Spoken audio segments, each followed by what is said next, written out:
வணக்கம். நான் சுதர்ஷன் மகேஷ். ஒரு காலத்தில் நாம் மெசேஜஸ் வழியாக நம்மளுடைய தகவல்களை பரிமாறிட்டு இருந்தோம். ஆரம்பத்தில் மொபைல் ஃபோன் வந்த காலகட்டத்தில் அதற்காக மெசேஜ் பேக்லாம் போட்டுட்டு நம்ம மெசேஜஸ் வழியாக எஸ்எம்எஸ் வழியாக நம்மளுடைய கருத்துக்களை தகவல்களை பரிமாறிக்கிட்டு இருந்தோம்.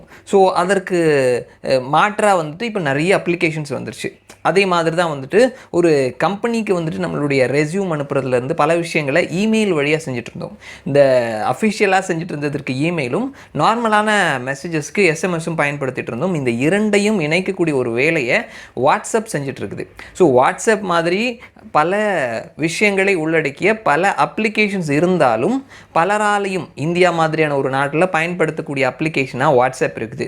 படித்தவர்களிலிருந்து படிக்காதவர்கள் வரைக்கும், இளம் தலைமுறையினரில் இருந்து வயதான வீட்டில் இருக்கக்கூடிய பெரியவர்கள் வரைக்கும் எல்லாரும் பயன்படுத்தக்கூடிய யூசர் ஃப்ரெண்ட்லியாக இருக்கக்கூடிய ஒரு அப்ளிகேஷன் வாட்ஸ்அப். நம்ம ஃபேமிலி குரூப் அப்படின்னு பார்த்தா கூட வந்துட்டு வாட்ஸ்அப்பில் தான் எல்லாருக்குமே ஒரு ஃபேமிலி குரூப் இருக்கும். ஸோ அது நம்ம செயல்பாட்டில் இருக்கிறோமா, ஆக்டிவாக இல்லையா அப்படின்றத தாண்டி எல்லாருமே புதுசாக ஸ்மார்ட் ஃபோன் வாங்கி பயன்படுத்தக்கூடிய வீட்டில் இருக்கக்கூடிய தாத்தா பாட்டிஸில் இருந்து அப்பா அம்மாஸ் வரைக்கும் எல்லாரும் வாட்ஸ்அப் இருப்பாங்க. ஸோ அந்த அளவுக்கு எல்லாராலையும் பயன்படுத்தக்கூடிய ஒரு அப்ளிகேஷனாக வாட்ஸ்அப் இருக்குது.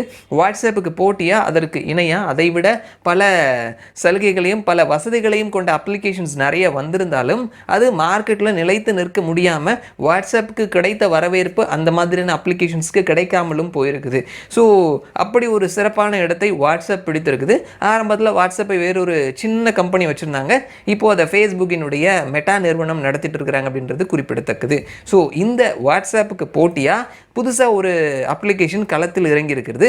அது ரிலையன்ஸ் ஜியோ தரப்புலேருந்து வந்திருக்கக்கூடிய ஜியோ சேஃப் அப்படின்னு சொல்லக்கூடிய அப்ளிகேஷன். சில நாட்களுக்கு முன்னாடி மும்பையில் நடந்த ஒரு ஃபங்க்ஷனில் இந்த அப்ளிகேஷனை அறிமுகப்படுத்தி இருக்கிறாங்க.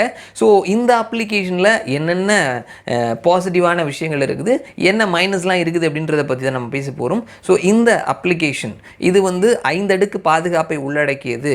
நீங்கள் பண்ணக்கூடிய ஒரு வீடியோ காலோ ஏதோ ஒன்று ரொம்ப பாதுகாப்பானது, இது யாருமே ஹேக் பண்ண முடியாது அப்படின்றத ஜியோ தரப்புலேருந்து சொல்லியிருக்கிறாங்க. ஸோ இதே மாதிரியான விஷயத்தை தான் என் டு என் என்கிரிப்ஷன் அப்படின்ற பெயரில் வாட்ஸ்அப்பும் வழங்குறாங்க அப்படின்றது குறிப்பிடத்தக்கது. அண்ட் இதில் இந்த ஒன்று தான் பெரிய ப்ளஸ்ஸாக தெரியுது, மீதி நிறைய மைனஸ் இருக்கிற மாதிரி தெரியுது. என்ன மைனஸ் அப்படின்னா, இந்த Jio safe iOS and Android 2 சாஃப்ட்வேர்லேயும் கிடைக்குது. ஆனால் இந்த அப்ளிகேஷனை 5G இருக்கக்கூடிய மொபைலில் மட்டும்தான் நாம் பயன்படுத்த முடியும் அப்படின்றது minus. So 5G smart phone, 5G sim இருக்கக்கூடிய அந்த மொபைல் ஃபோனில் தான் நாம் இந்த ஜியோ சேஃபை பயன்படுத்த முடியும் அப்படின்றது ஒரு பெரிய மைனஸ். அண்ட் அடுத்தது, இந்த ஜியோ சேஃப் இப்போதைக்கு ஃப்ரீயாக கொடுத்துருக்குறாங்க, 1 வருஷத்துக்கு ஃப்ரீயாக கொடுத்துருக்குறாங்க. அதற்கப்புறமா $199 அப்படின்னு சொல்லிட்டு கட்டணமும் நிர்ணயிச்சிருக்கிறாங்க. ஸோ இது 2வது மைனஸ் அப்படின்றத பார்க்க முடிகிறது. 3வது, இதை ஜியோ சிம் பயன்படுத்துகிறவங்க தான் இந்த அப்ளிகேஷனை பயன்படுத்த முடியும் அப்படின்றதையும் கவனிக்க முடிகிறது. நீங்கள் 5G சிம் வச்சுருக்கிறீங்க, அது ஏர்டெல்லோ விஐஓ இந்த மாதிரியான சிம்ஸ் நீங்கள் யூஸ் பண்ணீங்க அப்படின்னா உங்களால் இந்த ஜியோ சேஃபை பயன்படுத்த முடியாது அப்படின்றத கவனிக்க முடிகிறது. அண்ட் அடுத்தது, இந்த அப்ளிகேஷனை இந்தியாவுக்கு உள்ளே மட்டும்தான் பயன்படுத்த முடியும் அப்படின்றது அடுத்த மைனஸாக இருக்குது. ஸோ அதனால் இப்போதைக்கு சந்தையில் ஒரு சின்ன குரூப்பை மட்டும் டார்கெட் பண்ணி வெளியிட்டிருக்கக்கூடிய இந்த ஜியோ சேஃபில் இவ்வளோ மைனஸஸ் இருக்குது.